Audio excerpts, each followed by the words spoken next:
656 drones, 73 missiles, 18 people killed, including children. That was Russia's attack on Ukraine, June 2nd, 2026. But here is what happened the very next morning. Russia's representative walked into the United Nations Security Council chamber, the room built specifically to prevent exactly this kind of violence, and said with a straight face, "We are ready to cooperate. We only ask for objective facts." The same country that just demolished apartment buildings in Dnipro while an 8-year-old boy slept inside was now standing at the world's highest diplomatic table and asking for fairness. This is the story of Russia's second war. Not the one being fought with missiles and drones over Ukraine, the one being fought with words, denial, and deflection. In every newsroom, every courtroom, and every UN chamber on Earth. And right now, that second war may actually be working. Let's establish what happened, clearly and without ambiguity. On the night of June 2nd, Russia launched one of the largest combined strikes of the entire war. 656 drones and 73 missiles, ballistic, cruise, and anti-ship, fired simultaneously across Ukraine. The targets: Kyiv, Dnipro, Kharkiv, Zaporizhzhia, Poltava. In Dnipro, an apartment block was essentially demolished. Rescuers pulled an 8-year-old boy from the rubble. Dead. A woman beside him. Dead. 8 more people killed in the same city. In Kyiv, 6 people killed. 58 wounded, including 2 children. Large plumes of smoke rose over the capital as residents sheltered in packed subway stations through the night. One resident, a 32-year-old woman, told reporters from the metro, "I've lost all hope. The war will end." Russia's Ministry of Defense released a statement that same morning. It said the strikes used, and I want you to hear this exact phrasing, high-precision weapons aimed at military-industrial targets. An 8-year-old boy's apartment building. High-precision, military target. That is the information war in a single sentence. Now, let's go inside the Security Council chamber. Russia's representative stood up and delivered a carefully constructed speech. And it followed a formula so well-rehearsed, it is worth breaking down piece by piece, because you will hear it again. Step 1. Flip the accusation. A Russian drone crashed in Romania near the Ukrainian border. Instead of acknowledging responsibility, Russia's representative suggested, without evidence, that Ukraine may have deliberately provoked the incident to drag NATO into direct conflict. The version of a possible provocation by Kiev was not even considered. Step 2. Invoke a previous incident where the West was wrong. Russia referenced a 2022 incident in Poland, where a missile turned out to be Ukrainian, not Russian. The point? You blamed us before, and you were wrong. Maybe you're wrong again. One real mistake used to create permanent doubt about everything. Step 3. Introduce a nuclear threat, then blame the other side. Russia's representative then raised the Zaporizhzhia nuclear power plant, Europe's largest, claiming Ukraine had struck a turbine hall with a drone, bringing it within 10 meters of the reactor compartment. He called it reckless, a potential catastrophe for all of Europe.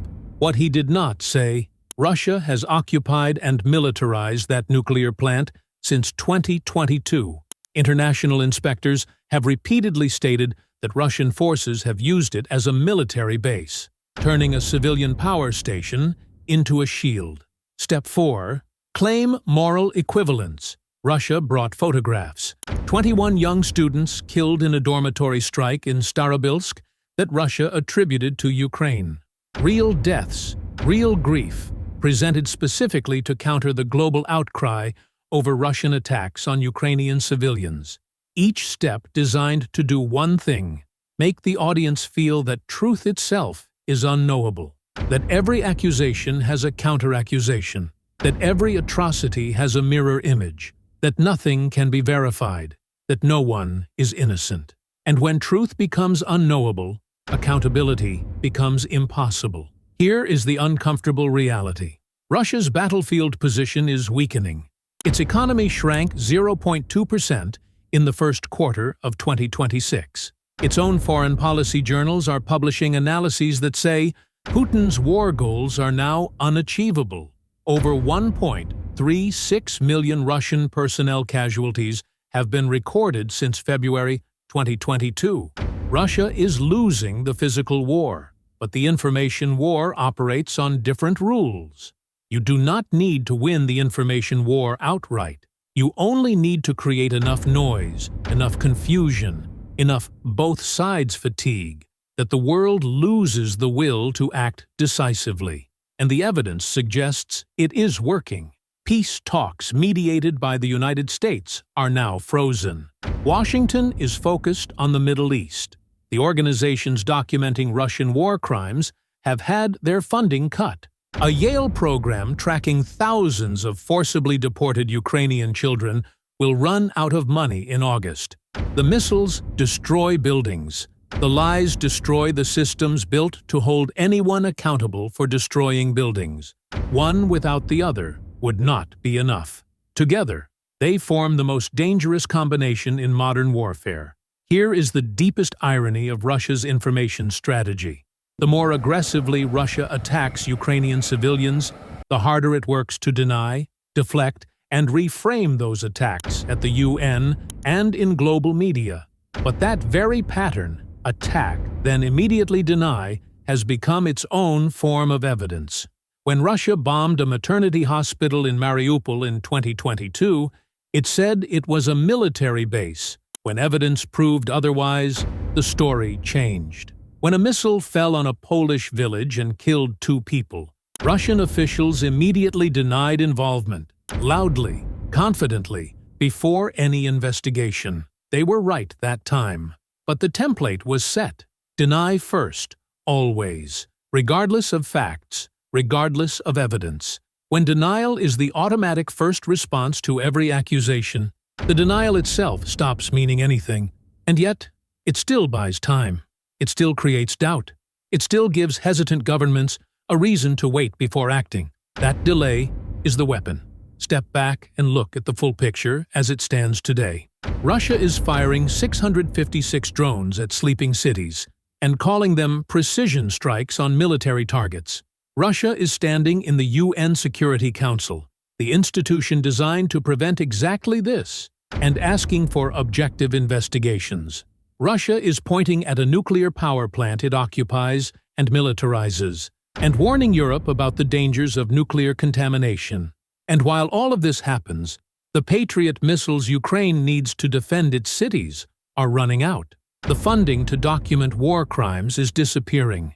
The peace talks are on hold, and the world's most powerful nation is looking the other way. An 8-year-old boy is dead in Dnipro, and the man responsible for his death is asking for fairness at the United Nations. That is not irony. That is the defining image of this war. So here is what I want you to think about. We are very focused, rightfully, on the military dimension of this conflict. The drones, the missiles, the front lines, the losses. But the information war runs alongside it, every single day, in every speech, every denial, every carefully worded statement designed to blur the line between aggressor and victim. The question is not just whether Ukraine can hold the front line. The question is whether the world can hold the line on truth long enough for accountability to mean something.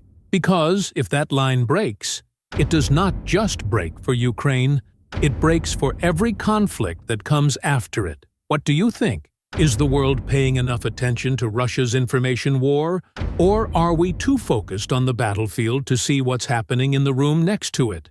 Share your thoughts below.